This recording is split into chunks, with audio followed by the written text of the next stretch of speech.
to Bar Down Hockey. I'm Josh Sackles here with Ethan Schmidt and Liesl Babica, and right off the top, we just want to apologize to our fans for last week. We were not able to get a podcast up last week. We had a few technical difficulties, but that being said, let's hit the ice. Let's talk about Jaromir Jagr hitting his 1,900 point at age 45. He's killing the game, dude. I mean, like, I say he goes for another 5 years. Another 5 years? 5 years? Yeah, I say wow. he gets That's bold. 5 years? I think he's kicking I mean, he's got gracious flow, but I don't think the body can be that gracious to give him a whole nother 5 seasons. I mean, it's incredible that he's still playing at 45. I mean, normally when you think of players that play past 40, you think of NFL kickers, right? You might think of DHs in baseball, but like nobody in hockey comes to mind. And Jaromir Jagr is still cranking it out at 45, second in points only to Wayne Gretzky. That's an accomplishment. It is, except with the exception of like Gordie Howe playing a game at 50 or whatever. Yeah. I mean, you're right. That's just like, that's unheard of. And I mean, he takes care of his body. I mean, he puts all the work in, you know. I think it's just going to be a matter of time when he realizes that, you know, hockey, he's had his time with hockey, and maybe and I know it's hard for players to have something such a big part of their life and to give it up like that. So, I mean, it would be amazing if he could just keep going and his body holds up like that, but that would be a stretch, I think. But he's done amazing things, and you always got to appreciate the flow. But quote me, mullet. 5 years from now, remember me, remember my name, Liesl Babica, when he is still playing and he is still kicking the bucket. Can I at you when he retires in under 5 years? Yeah, go ahead. All right. At me, fam. You know who has retired, though? Martin Brodeur. He's been named one of the NHL's top 100 players. So, I mean, he deserves it. Yeah, Martin Brodeur, growing up, man, he was a stellar goaltender. He would always do crazy stuff, you know.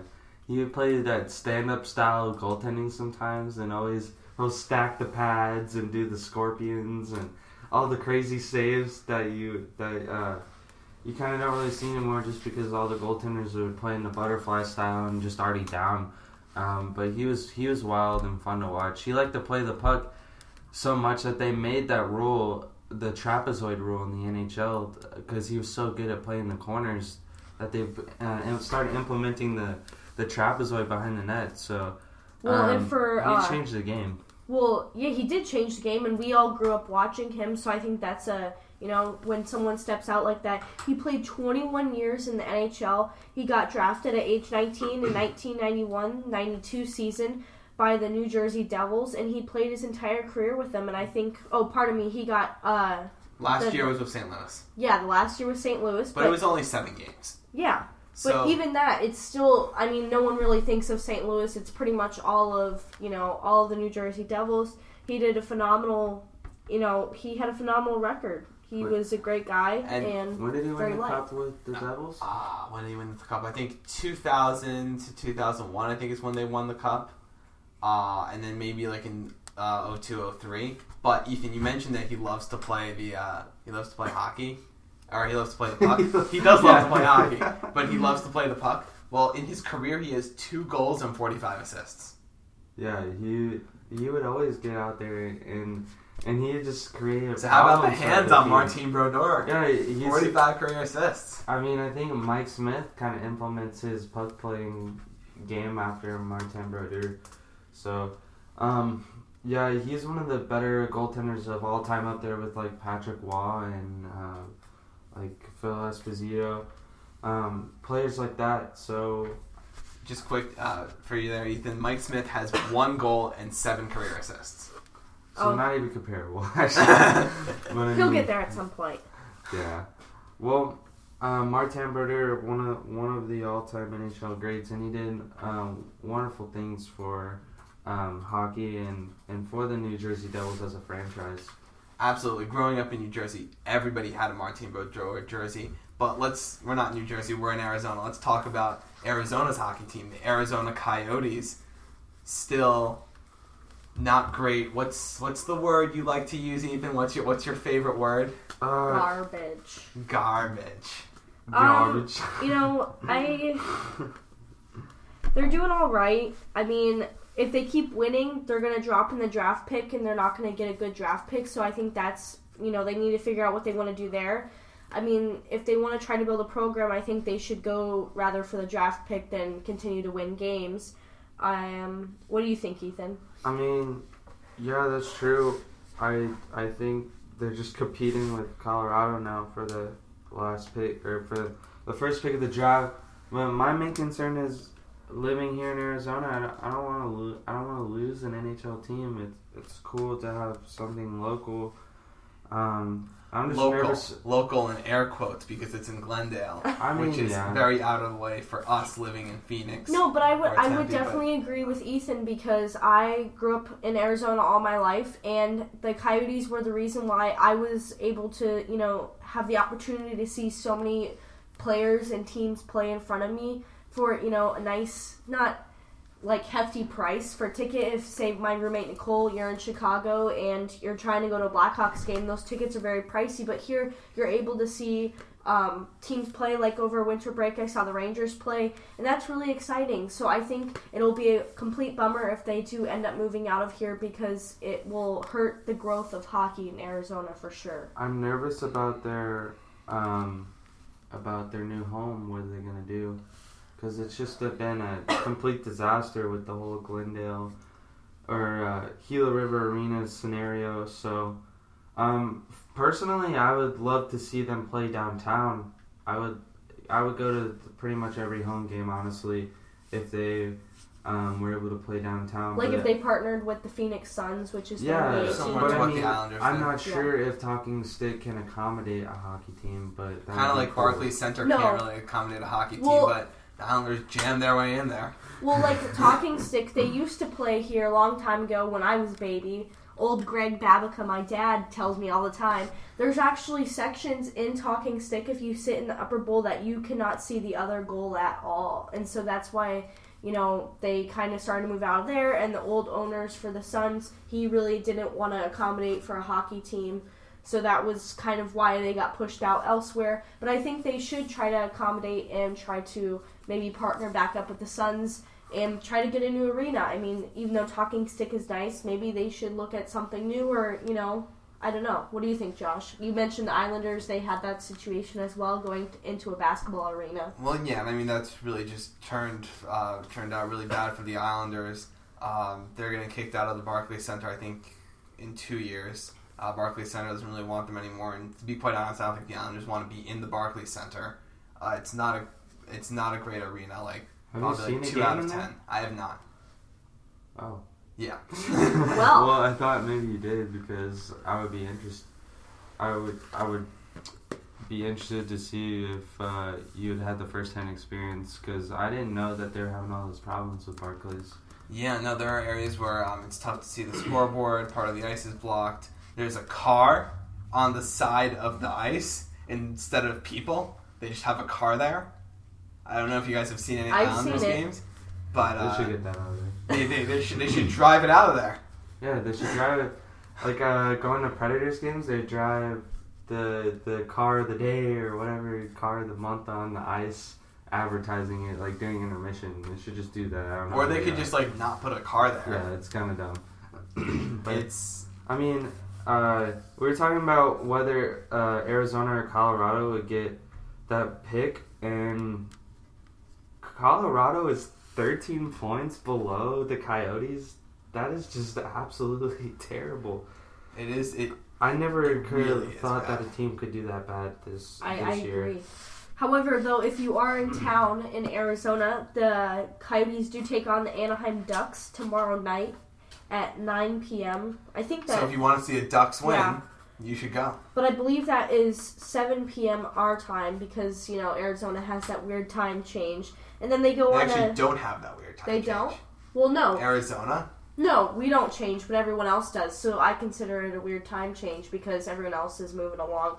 And then after that, they take on two away games, the Chicago Blackhawks and the Dallas Stars. So we'll see how the Coyotes end up, and we'll keep a follow update on them as they finish off their season. All right. Well, looking around the NHL this past week, this past season, we've had a lot of head coaches fired. We've had 5 head coaches fired, and in order, you had Tom Rowe, who he wasn't fired, but he is now coaching the Panthers. He replaced their old coach. Doug Waite replaced Jack Capuano with the Islanders. Mike Yao came on to the Blues halfway through the season. Replaced Ken Hitchcock. Yep. And Bruce Cassidy replaced Claude Julien on the Bruins. And then Claude Julien was hired by the Canadiens to help coach their team. They've had a terrible stretch over their last couple of games. And that's the most recent. That happened this week, I believe, on Valentine's Day. So maybe the Canadiens will hopefully pull out and try to get something. I don't think, it was a terrible move, but I know, Josh, you said earlier they are kind of in a slump. They're in a huge slump right now. The Canadiens, despite the fact that they're first in the Atlantic, they're losing their lead to Ottawa. Ottawa's only 2 points back of Montreal. Montreal having 70 points and Ottawa having 68. But over their last 10, the Canadiens are 2-7-1. 2-7-1. That's worse than the worst team in the East over the last 10, being Detroit. Detroit is 3-6-1 over the last 10. Canadiens are 2-7-1. However, they didn't start off very well, I guess. After hiring him, they lost last night. Absolutely. They lost last night 3-1 to Winnipeg. And so obviously there wasn't much change in the locker room. I mean, that's true, but I was really surprised because Michael Therrien seemed to be doing a good job with the Canadiens. They're one of the better teams in the East. Well, they're one of the better teams, but lately they've been struggling heavily. Yeah, I mean, it's just, I think they just wanted to, it was weird that Claude Julien gets let go and they just want to hop on that real quick. But, I mean, Michael Therrien wasn't, doing a terrible job. No, I completely agree, he wasn't. But according to the Montreal Gazette, they got a quote from the Canadiens GM just saying the change had to be made. I guess there was just some kind of underlying issue, despite the record.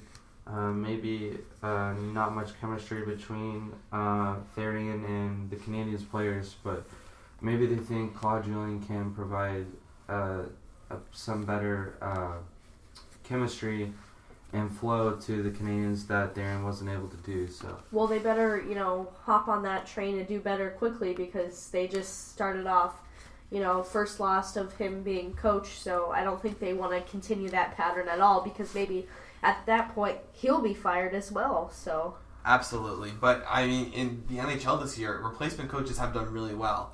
Tom Rowe is 16-11-9 since he's taken over. Doug Waite is 9-4-2. Mike Yao is 7-2. Bruce Cassidy is 3-0, and I mean Claude Julien he's 0-1, but he's only coached one game. But still, all 4 of the coaches, excluding Claude Julien, that have come in as either interim coaches or replacement coaches, have done well for their respective teams. Yeah, definitely solid percentages around the board. I mean, it's obviously working out, and I think that's why we've seen such a high level of it this season, just because it seems to work, and there's nothing that said, hey, making this coaching change is gonna just completely derail the team. So. And, yeah, I'm sorry to interrupt there, Ethan, but I know in other sports, right? You have football. You never see coaching changes halfway through the year, unless they're just absolutely terrible. Absolutely. In basketball, you rarely see it. In basketball, it's more about what are the players doing wrong instead of what can the coach be doing better. In baseball, you never see managers fired half. Well, I shouldn't say never, but you don't see it that often. And when you're going throughout the year, people don't say, oh, there's a coaching problem. People usually say there's a player problem. But in hockey, I think it speaks to the level of excellence that these players have when taking the ice, because GMs are like, hey, you know what? We have some great players. We just need someone to guide them better. Well, when it gets to a point where how much does loyalty mean within the franchise? This coach has been there through and through. For example, Claude Julien He's been with the Bruins for a long time, and for them to just fire him when, they're only 8th in the East, and it's not the worst thing. Well, they're barely for 8th, them. though. They're barely 8th. But they're only 2 But it points gets ahead to of a the point Islanders. where coaches are going to be worried about. They're going to be so worried about their job that it's. No matter how well they do. Yeah, and sometimes I feel like that can be. Have a negative impact on the league in the long run, but I mean, as of right now, it's working out. But because, like, obviously Ken Hitchcock's gonna get a good job next season. There's no doubt about it if he wants it. And Claude Julien got hired right away by the Canadiens, so we'll see how it works out. But I mean, it's like at one point, these coaches aren't gonna wanna be hired by a team if they feel like they're just going to get let go with that easily. Well, if you look at Bruce Cassidy, the new coach for the Bruins, right?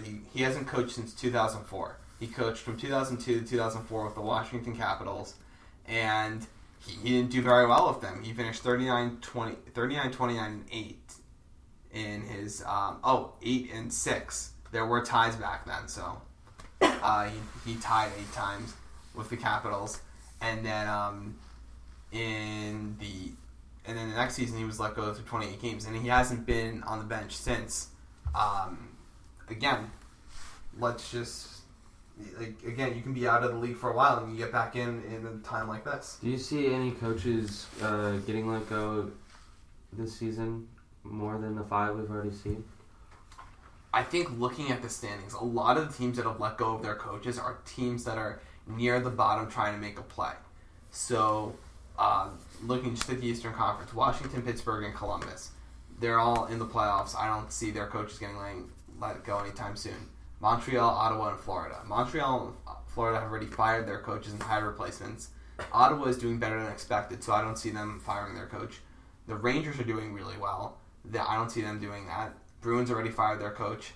Toronto's doing better than expected. And the Islanders, the other team in the playoff race, the Islanders and Buffalo, the other teams in the playoff race, the Islanders already fired their coach, and Buffalo, I don't see them doing that. And then the Western Conference, pretty much the same thing. Maybe LA fires their coach, but he's won them 2 Stanley Cups. I don't see that happening. I don't know. I think, anybody is... I think I agree with Ethan. Anybody's on the hot seat right now, no matter how good you're doing or how bad you're doing. You could easily think your job is okay today, and it could be gone tomorrow, as we've seen. And I do agree that I don't think this will be the end of coaching changes this year in the NHL. Well, what frustrates me is, Detroit's been... I look at the bottom of the East, and Detroit's been a surefire team every season, and now that Mike Babcock just kind of ditched them, and he went to Toronto chasing the money, Detroit's been on a downfall, and it's kind of sad. I grew up as a Preds fan, and just absolutely hated the Red Wings, my least favorite team, until they moved to the East and the Preds moved to the West. But we talk about how teams aren't loyal to their staff, letting go of coaches so easily. But it's equally the other way around. It could be flipped around real fast. Toronto offers up an outrageous amount of money to Babcock. He's like, see ya, to Detroit, and they're probably going to lose their playoff streak this year. They've gone to the playoffs for over 20 years consecutively. I think it's 25 or 26. No, I think it's 27. Let's check. Well, but the problem is that, the Penguins were in a drought for a really long time, but they ended up getting Sidney Crosby out of that, and look at where they are now. There's up and downs. It does take rebuilding. Yeah, it does. It's 25 seasons for the Red Wings. 25. But, that doesn't mean that they can't still be a powerhouse, They just have to time change. It just turns around. Toronto's doing really good, and Toronto was bad. They've been... So maybe it's Toronto's time instead of Detroit. It just all kind of depends who's up in the runnings. even though it's not fun for Detroit, I think they are starting to look, they need to look in the future of rebuilding. Well, I think, in a few weeks we're going to have the NHL trade deadline, and while there might be coaches still moving before and after the trade deadline, that's the last time players can move. So we thought let's give you a little bit of an update, maybe a little bit of a preview of what to expect from the trade deadline. At least in the Eastern Conference. We're going to be talking about the Eastern Conference this week, Western Conference next week. So the Eastern Conference playoffs, they're really tight. The Metropolitan Division is clearly the superior division where teams, the Rangers, who are occupy the first wild card spot from the Metropolitan, have 75 points, which would be enough to be in first place in the Atlantic Division. Well, what do you think is going to happen what do you see right now in the Eastern Conference? I could see... How about, let's start off here. Do you think the Islanders are going to be making any moves? Do I think the Islanders are going to be making any moves? I don't think so. And the reason why I don't think they will is because if they try to make a move, teams are going to want their prospects. And although the Islanders have already moved up a lot of people from the minor leagues into the NHL, they still have a lot of great prospects. And they still have a lot of talent down there that has yet to develop. The only gold star they could really move is Tavares, but he's the face of the franchise. No, they're not going to move Tavares. I'm talking about them as buyers. I'm not talking about them as sellers. Okay. Well, I mean, I feel like Tavares is kind of dangled out there. The Islanders kind of have a big stick about Tavares, and he just said he wants to resign in the All-Star during All-Star weekend. He said he sees himself playing for the Islanders, especially since their recent turnaround. But that should be interesting, though, because if he doesn't want the amount of money that he's asking for, and the Islanders don't want to give that, does he turn around and move or whatever? But we'll see that in the future. I think teams that can make a move, getting back to your original question, Liesl, I could see Columbus making a move. I do see Columbus making a move because they are trying to make a push and they're trying to make a difference in the playoffs, and I think they need someone to help them out. Absolutely. I think they could definitely use another attacker. I know Bobrovsky has been standing on his head a lot. He's, especially during that long streak they had at the end of 2016, beginning of 2017, Bobrovsky was just absolutely incredible. I could see Pittsburgh possibly, Ottawa or Florida making a move, and obviously the Rangers, Boston, Toronto. I could see any of those teams making a move. I'm curious to see. They're trying to stack up for the playoff race. Absolutely. I'm curious to see what the Penguins do, because to be honest with you, I think they're kind of a rock and a hard place right now because they haven't let Fleury play amount of games. But when he does go out and play, he hasn't been doing well. As we obviously saw against the Coyotes, he lost in overtime to an iffy shot that didn't do too hot. So is a team willing to pick him up right now after they know that he's not being that successful? I mean, what do you think, Ethan? They should move him. I mean, if they keep waiting on it, they're not going to get as good of what they could out of him. I mean, I feel like they've displayed that their future is Matt Murray. There's no reason to keep sitting on Fleury hoping that something good comes out of it when you could get a good forward. Well, even though Jim Rutherford is currently keeping both of his players there, I mean, I think that's a smart move because at this point, if the Penguins want someone good back for Fleury, they're not going to get it because Fleury is not coming up to the plate and playing. And I think that all comes back to they haven't given him time to play games. I mean, he plays once every 2 weeks or so, maybe 2.5 weeks. I think he should maybe play a game once a week. But, you know, if they're trying to trade him, it just kind of depends what they want to do. Well, according to BleacherReport.com, they got a quote from Jonathan Bombuli of the Pittsburgh Tribune Review. He reported that Penguins general manager Jim Rutherford's preference is keeping his goalie tandem of Fleury and Matt Murray intact. unless Fleury requests to be moved, he'll likely finish this season in Pittsburgh. I mean, I see that, but then it'll probably lead to him getting moved in the offseason anyways. And I think the Penguins, they could definitely be in the running for some defensemen. I mean, I know you guys have an incredible offense, but again, teams defensemen are always helpful. If you don't have a good defense, you're not going to win games. I do agree, and plus they've they've been hurting with players who've been hurt. Daly has been out, or he's been out a couple times. They're just constantly in the issue where they have players who are hurt. You know, who could really make a move? I mean, not to sound biased or anything, but the Nashville Predators. I think we're talking about the Western Conference next week, though. Next week, you want to talk about? I think that was our plan. Yeah. All right. Well, we'll stick with the East today. But team. Just sorry to stop you off there, but you mentioned the defenders. What if the Penguins try to get the Avalanche's Matt Duchene? He is reportedly on the trading block according to Bleacher Report, and I believe they listed the Penguins as one of the top teams. That wouldn't be that bad. He's a younger player, correct? I mean, he would be very helpful because a lot of the Penguins' defense are older players.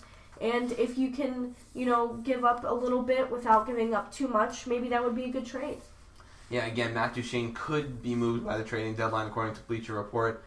I believe the Los Angeles Kings have been in contact with them. I could see... I could definitely see the Penguins making a move for him. Well, moving on to a story that we found.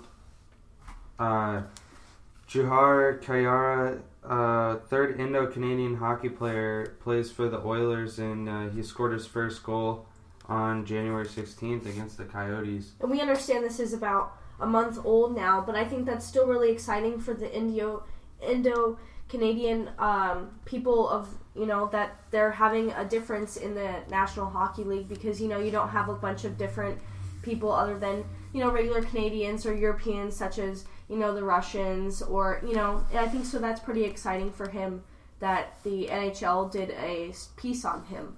Absolutely, and I know the NHL, I guess moving on from the trade deadline, the NHL just finished almost a diversity week. I know a lot of the teams changed their logo for a day, from their regular colors to almost rainbow colors, celebrating diversity within hockey. I know that the Islanders, I believe Casey Cizikas was asked if they would accept a homosexual member, a homosexual player, and would the team be okay with it? And Cizikas basically said, listen, if he can get the puck in the net, if he can do his job, why wouldn't we accept him? Yeah, I think Brad Marchand for the Bruins mentioned something similar about that too. We would accept him if he's here to play hockey, Absolutely. I don't want to speak for any NHL players, but as a fan, look, you do what you want to do off the ice as long as it's within the limits of the law, right? Yeah. But when you step on the ice, do your job, score some goals, get our team some wins. Your personal life is your personal life. And I think now is the day and age, it doesn't really matter what they are, what they identify as. I mean, pretty much everyone's really accepting nowadays, and I think that's fantastic that the NHL is following along with that. Well, that's going to be just about it for Bar Down Hockey. I wanted to mention that if for those of you that didn't hear, Sidney Crosby scored his 1,000th point during the week in a game against the Winnipeg Jets. He's been outstanding for the Penguins, and I'm really proud of what he's done and for that team and that franchise. And that's going to do it from all of us. I'm Ethan Schmidt. You can follow me at @TheEthanSchmidt on Twitter. And you guys can... I'm Liesl Babica, and you can follow me at Liesl_Lee. And I'm Josh Sackles. You can follow me at Josh Sackles on Twitter. Again, we'll be getting that Bar Down Hockey Twitter set up. I believe it's going to be... That Twitter will be set up today, right after we finish and submit the show. I think this show is going to go up first on there. So thank you for listening. And this is Bar Down Hockey.